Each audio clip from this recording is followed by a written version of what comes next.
series TV? Well, it was a very big step for me. And there's a reason I haven't done it since 1998 on the Cybill Show. I have not found a part in a project that I really wanted to be attached to that deeply. I also really welcomed the idea of not having to be the star, the main number one star, and not having to be the star and the executive producer and all those things at one time.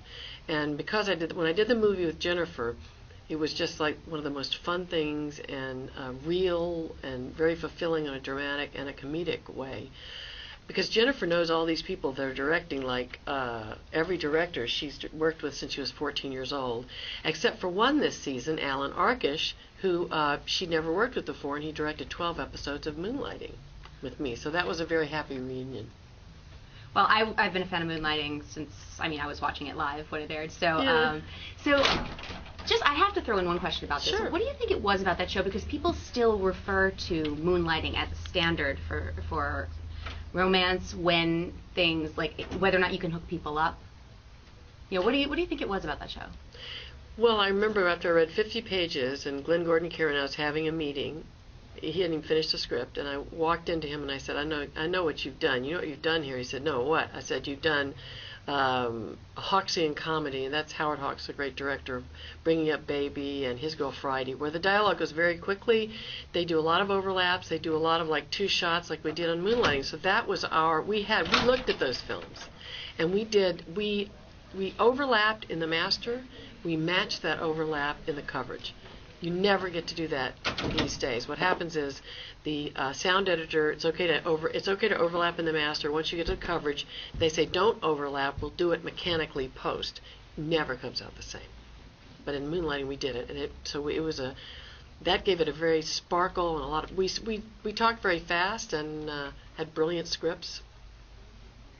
So the movie was a complete story. Mm-hmm. So talk about how they're going back in the series and revisiting it so that they can do the series, actually. Well, in the movie, so much happened. There was so much right material that could have gone on. This was a perfect project for a series because it went by so quickly in the movie. And now we pick it up and you get to really explore what it is really like to have these changes going on, to have a secret, my daughter having this secret life, and how it's affecting her. At this point in the series, I have no idea. I have a feeling that will be we're extremely emotional and powerful, maybe an arc, not just one episode. Kind of going off of that. Please. In the movie, there's obviously an ending, and she gets caught, and there's this whole revelation of who her client were. Mm-hmm. Are they going to follow that same kind of line, leading maybe at the end of the series to her getting that client list, or is it going to totally take a different path? We shall see. What are you hoping for? I hope it runs for 7 years. Good answer. So, is there anything about the characters that is like you, or did you like the character because she was so different from you? Well, of course, I was born and raised in Memphis, and then my first picture was set in Texas, the Last Picture Show, and then I did Texasville. The Yellow Rose was a series I did in Texas. I also did Texasville. So Texas feels very comfortable to me. However, the Memphis accent and the Texas accent are very different. I do feel that there's something about, like they used to call Lady Bird Johnson the Iron Butterfly. Then they wrote a play and a movie called Steel Magnolias. Mm-hmm. There is something about Southern women that can be so feminine and so flirtatious, and underneath, when it comes down to it, you're gonna fight to protect what you love, and so. How is it like me? I feel like Lynette. Well, first of all, in Texas, the bigger the hair, the closer you are to God. Now, I'm not wearing Lynette today. I'm wearing Cybill today, but Lynette does have a lot of big hair. So of course that gives me a wonderful something else to play. I think Lynette is not. She's got a lot of common sense. She's pretty sophisticated. Her kids, her daughter's really smart. But she is, well, I consider myself a Christian as well, but Lynette is really, really involved in her religion and I have actually a romance that starts in the first episode of this series, which I didn't get to have in the movie. And I described the gentleman. He's got the sweetest love for the Lord, and he's a little younger than me, which, of course, me personally, I always like that. So you started really young as a model, and then you made the transition to acting. To what do you attribute your longevity? Well, I think that the first modeling I did was as Miss Teenage Memphis, and I hated it because there were tacky clothes. But then I went to Miss Teenage America, and I didn't even get in the finals, and that really did not make me happy. But what was your question again? To what do you attribute your longevity? But what do I attribute my longevity? Well, I know that my mother and my grandmother would always say, pretty is as pretty does. And never go too far to the right or too far to the left. My grandmother used to say, stay in the middle, stay pure vanilla. Basically, they were saying to me, don't get on your high horse. It's not about the way you look. It's what you do and how you care and love for people, what love you have for people. Of course, suddenly becoming world famous at 18 on the cover of a lot of magazines was quite a shock, because I'd walk by the magazine stands, which for a number of years there were bunches of covers, and I'd look at those covers and I'd go, wow, I look so great. Then I'd go home and look, in the bathroom mirror. I go, oh, what happened? What has happened? And there was that, I had to catch up to the fact, retouching, nobody looks like I look on those covers of those magazines. I think keeping a sense of humor about it. I never thought I'd be able to have the career. The last picture show, the fact that I hadn't had an acting lesson my entire life, and my first teacher would be Peter Bogdanovich, who was also an actor before he was a director. So I had great teachers come along in film, like the woman who directed Heartbreak Kid. Elaine May. Yeah.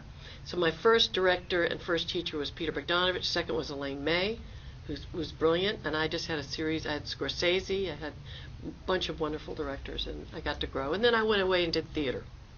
That has to do with my longevity. Nobody at the time, I was very successful in Hollywood way back, wanted me to go to regional theater except Orson Welles, who was a friend of mine.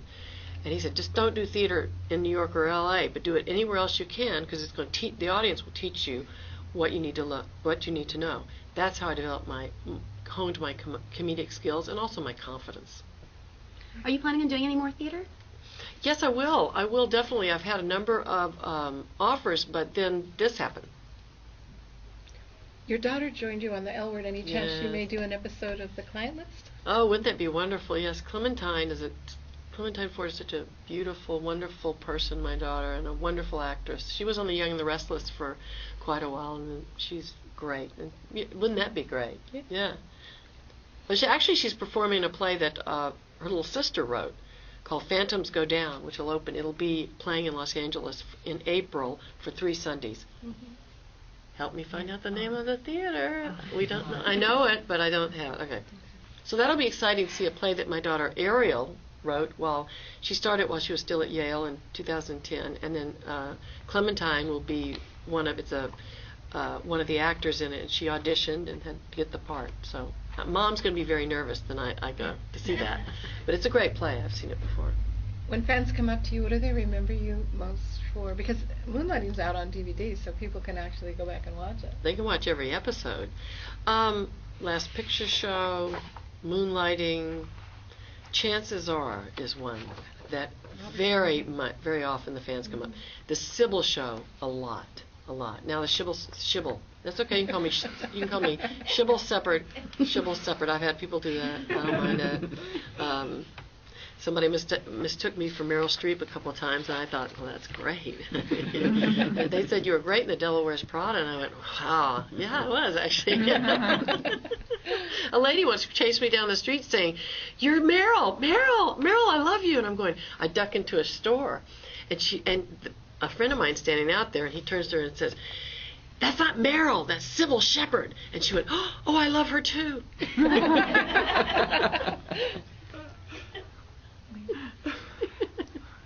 How are you hoping the character of Lynette develops throughout the first season?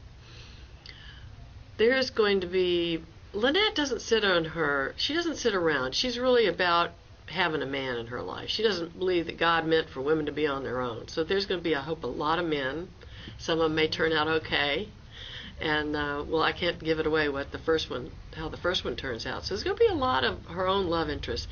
Also, the character Lacey, played by Rebecca, plays, Jennifer's best friend. I've kind of raised her, and so she's kind of like a daughter to me as well. So there's a wonderful triangle there between Riley and Lacey and Lynette that we'll see a lot of richness in that. And I hope for a lot of more richness too in all these handsome men that are going around. Oh, there's some handsome men. It is fun to see. And does she start getting a little bit suspicious about what's going on, or is she completely oblivious? At this point, she's completely oblivious. We're starting 106. Okay. And she thinks she knows that something else is going on, but turns out she's not onto it yet. Mm-hmm. That's a delicious thing to keep exploring. Because how many times have we all done things that our parents, we're glad that our parents never found out. I don't know about you. Me? Ooh, I was a bad girl. Well, talk a little bit more about the love interest. Oh, yes, the love interest. Well, we have a wonderful love interest, and played by Brian Kerwin, who is a fantastic actor, and it's been a blast. It's going to be a blast. Like I say, she's always looking for that right man. She's been married 5 times, Lynette, twice to the same guy. And then Jennifer's character, her father died. That's the only husband that died on me and on Lynette. And, Lynette feels like he just deserted her. He might as well desert me, is one of the lines she says. Mama, he died. Well, it's the same thing, isn't it? She has a line like that. So that gives us something to play with too. That's a emotional spectrum with Riley and Lynette. Is that Lynette's in denial, like she hasn't confronted her grief about the death of Riley's father. Is there a particular episode that you're really excited for everyone to see? Well, I'm really excited about 105. There's a lot of dramatic. There's always a wonderful comedy, but there's a lot of dramatic, intense stuff in the family. And, of course, there's always the other family.